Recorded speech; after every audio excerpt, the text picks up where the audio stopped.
Hello, everybody. Scott Golden here with the um, Mid South Wrestling Review Series for the 25th of May, 1985. We are fast approaching the midpoint of 1985, and unfortunately, that means that there is an end in sight to what's available on the network. I don't really understand the nature of what is and is not available on the network, but we will do what we can to, I guess, fill in gaps where possible and let go of gaps where necessary, I suppose. Anyway, we continue through various native to the area storylines here, and also Ric Flair, part of the program now, part of the area now, which is interesting. In so much as you have talents who are, kind of there, and you're used to the North American champion being the top champion. That's there anyway. Bill Watts addressing Skandar Akbar, basically saying he wants to come back out of retirement to handle Akbar's group. He says he's got to defend his country. He's got to defend what happens with people like Akbar. He's got to defend the nature of him, the American dream, the American way. I get it that this worked back in that time, in that day, but I also think patriotic storylines are goofy, especially in today's society. Obviously, at a different time, less goofy than they are now, but certainly now, patriotic storylines in a worldwide, global economy and global marketplace. I wouldn't do them. I don't believe in them, and I find them to be actually kind of regressive in nature, regardless of where you're located. Doesn't matter what country you're in, so it's not a pro one country over another thing. I don't think they should be done anywhere in the world, just because I think we need more unity. Anyway, Akbar basically says he will make sure that Watts is taken care of. Kamala and Vern Deaton are up here. Kamala still managed by Skandar Akbar. Kamala with a few back kicks along the way and a couple of chops. He goes right after his opponent, and for the most part, we see a double chop by Kamala and a big splash. Kamala, I think this is his second or third run, at least second, possibly third, in Mid-South in total, and he is still protected pretty well. The Brute versus Frank Lane, I wonder if there's a different booker than normal here, because new talents are abounding both in the enhancement talent area and the main event area. Also, the push towards national expansion a thing here.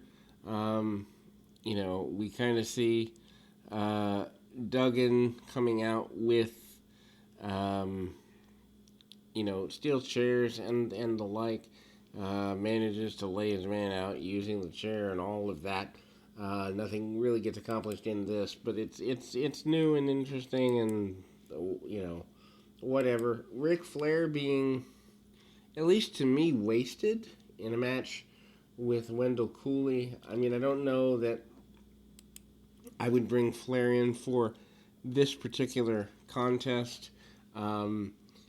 As the NWA champion at the time, certainly you could bring him in for whoever you want, but I would bring him in for a guy that I'm pushing, not an enhancement talent match.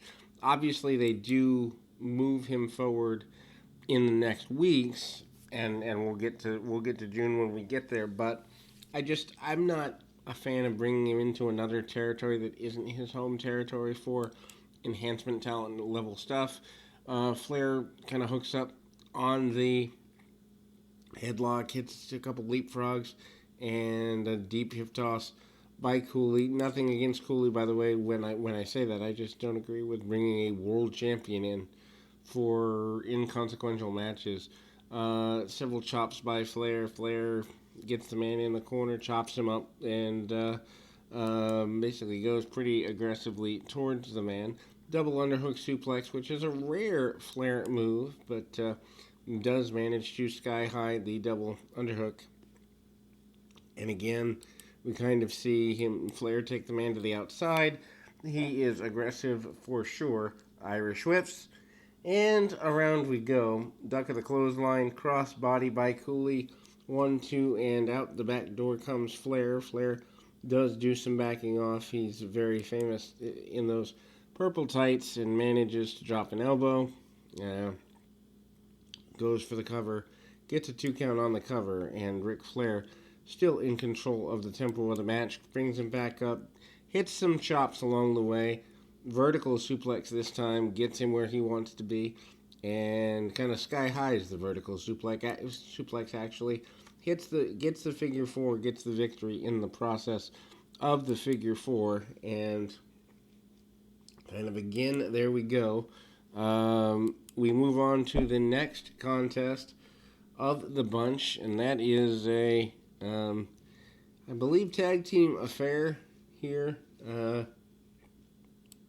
And the Barbarian and Jake Roberts are out and about, and the team of Armstrong and Brickhouse Brown are the opposition there. I don't know about this as a main tag team attraction here, but it is what it is. Obviously, Jake Roberts wants to further his control over the Barbarian, also wants to get into main storylines. It's surprising to me a guy like Roberts isn't more on top. And it always did surprise me, actually, even looking back, that he didn't have more championship runs in territories. Maybe not WWF, but I could imagine Roberts leading a territory pretty easily. Side headlock takeover, and then we see the Barbarian tagged in, going after Brown. Then Roberts tags himself back in. It's interesting that Roberts only wants to be in there when there's an advantage.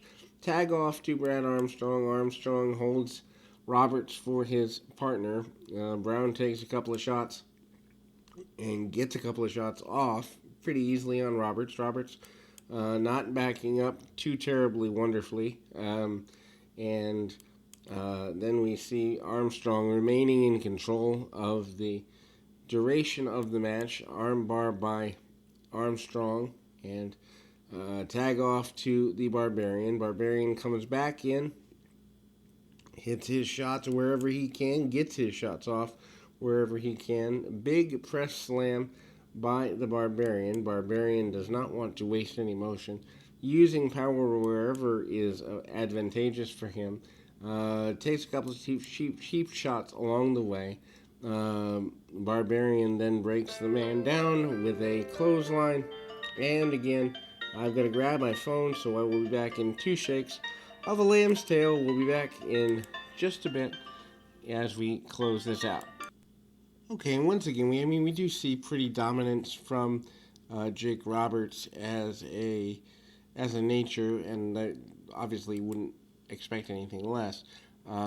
The Armstrong comes back in, a DDT on Brown, and Armstrong gets thrown over the top rope.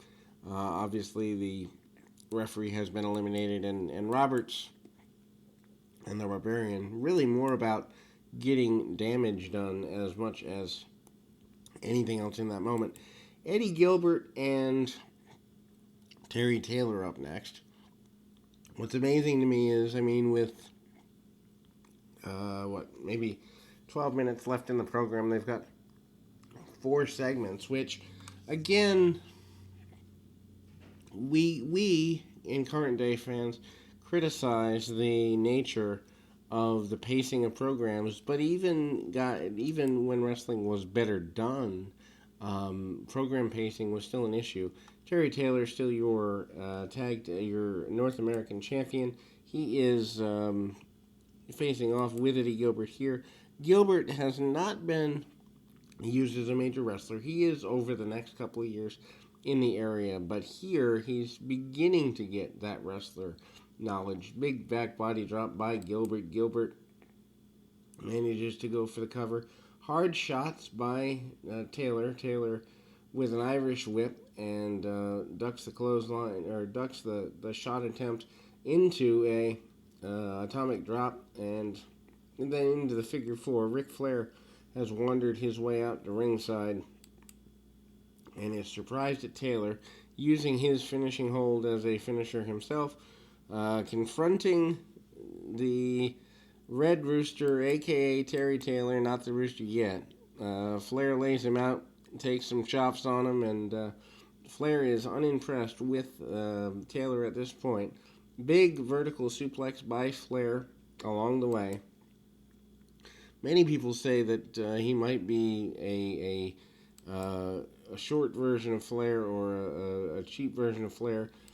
Flair does hook in the figure four. Taylor manages to get a counter and get a non-title, I guess you'd say, moral victory.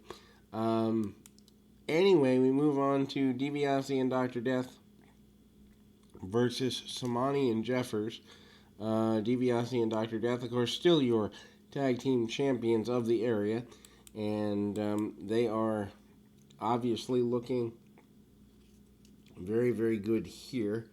And, you know, I mean, power by Williams pretty aggressively back slams the guy and manages to drop the elbow. Does Williams tags off DiBiase actually comes in off a back tag, and DiBiase manages to tag back to his opponent, to his partner Williams, with the Oklahoma Stampede type slam, and that is that. We move quickly into our final match of the day: television champion Snowman versus Tommy Pritchard. And I mean, they have a super quick match, literally probably about 2 or 3 minutes, and Snowman is dominant throughout that exchange. Body slams using power. Snowman does look like a better version, I would even say, of the Junkyard Dog in some ways, but in better condition than the Dog left the area in '84.